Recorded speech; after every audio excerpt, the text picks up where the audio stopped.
3 লাখ টাকা বাজেটের ভিতরে আপনি 80,000 দিয়ে জার্সি বানাইছেন আর আপনি বাকি টাকা কোনো হিসাব নাই।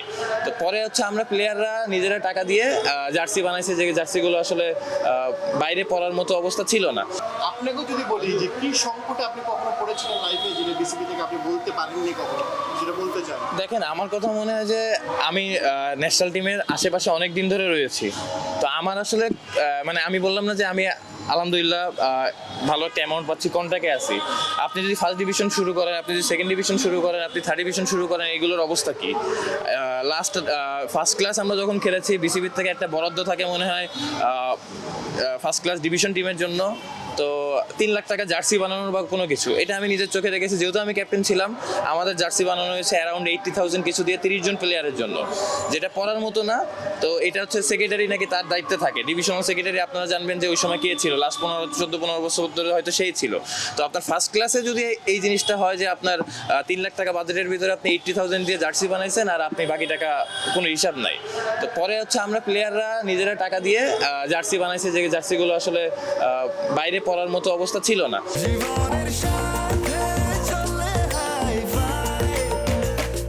স্বাস্থ্যকর অল টাইম হানিকম, সব সময় all time healthy life.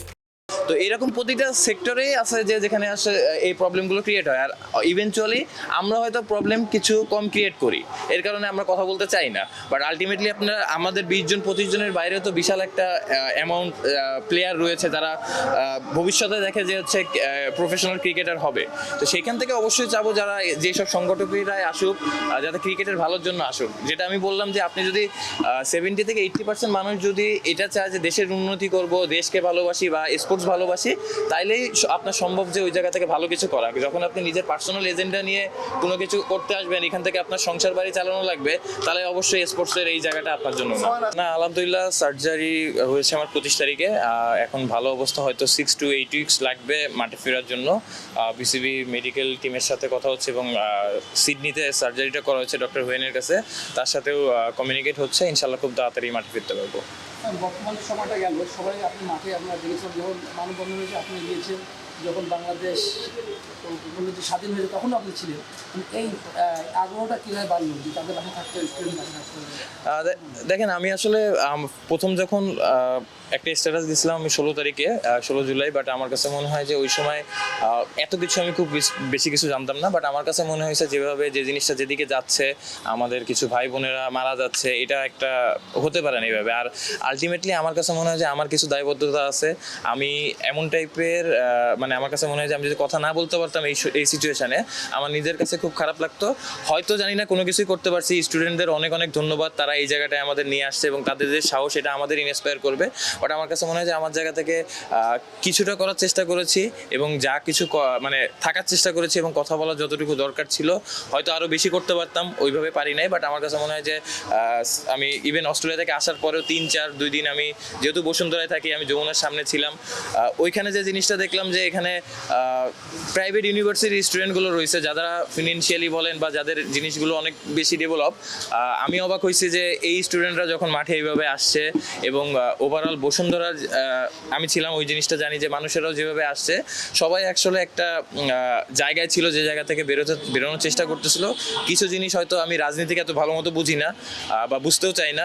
But আমার কাছে মনে হয় যে কিছু জায়গা থেকে স্বাধীনভাবে কথা বলার যে অপশানগুলো ছিল, মানুষ সেই জিনিসটা পেয়েছে এবং স্টুডেন্টরা যে জিনিসটা করছে, এটা আমার কাছে মনে হয় যে আমাদের সবার জন্য ইন্সপায়ার হওয়ার জায়গা। এবং এই জিনিসটা হয়তো আমরা অনেকেই করতে পারতাম না, যার জায়গা থেকে স্টুডেন্টরা আমাদের দেখাই দিয়েছে যে কীভাবে করতে হবে।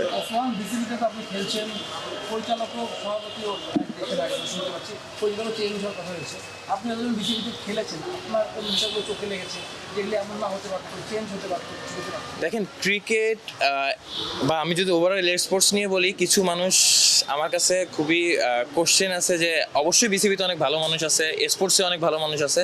বাট এমন মানুষ আসা উচিত না যারা স্পোর্টসটারে নিয়ে বিজনেস করতে চায়, তাদের পার্সোনাল কোনো এজেন্ডা নিয়ে এখানে আসে। এই টাইপের মানুষ ক্রিকেটের সাথে থাকা দরকার নেই। এবং পুরো আমরা জানি যে আপনারা জানেন যে অনেকে হয়তো বিজনেস প্রতিষ্ঠানগুলো আসে, আমার কাছে মনে হয় না যে তারা তারা কোনো এখান থেকে বিজনেস লাভের জন্য আসে। সো এমন মানুষ আসা উচিত না যারা এই স্পোর্টসটা নিয়ে বিজনেস করতে চায় এবং এখান থেকে তাদের রুটি রুজি করে তাদের ফ্যামিলি চালাতে হবে। আমরা ক্রিকেটার, আমরা খেলার মাধ্যমে টাকা পয়সা পাই, আলহামদুলিল্লাহ। আজকে আমার বাড়ি বলেন গাড়ি বলেন যেটা হয় ক্রিকেটের মাধ্যমে হয়েছে, এটাই আমার প্রফেশন। বাট এখানে যারা সংগঠকরা আসবে তারা ওই রকম ওয়েল এস্টাবলিশ হয়ে আসা উচিত এবং ক্রিকেটের ভালোর জন্য আসা উচিত। তাদের এখান থেকে বাড়ি গাড়ি করার কিছু নাই। এই জিনিসটা যাতে না হয় ভবিষ্যতে। আমি জানি বাংলাদেশের এনভায়রনমেন্টে এই জিনিসটা কঠিন, বাট আমাদের ছাত্ররা দেখাই দিচ্ছে যে আমরা কিভাবে এক থাকতে পারি। আর সব থেকে বড় জিনিস, একটা দেশ বলেন বা একটা স্পোর্টস বলেন বা বিসিবি বলেন তখনই ভালো যাবে যখন 70 থেকে 80% মানুষ নিজের চিন্তা না করে আপনার ক্রিকেটের ভালো চিন্তা করবে, দেশের ভালো চিন্তা করবে।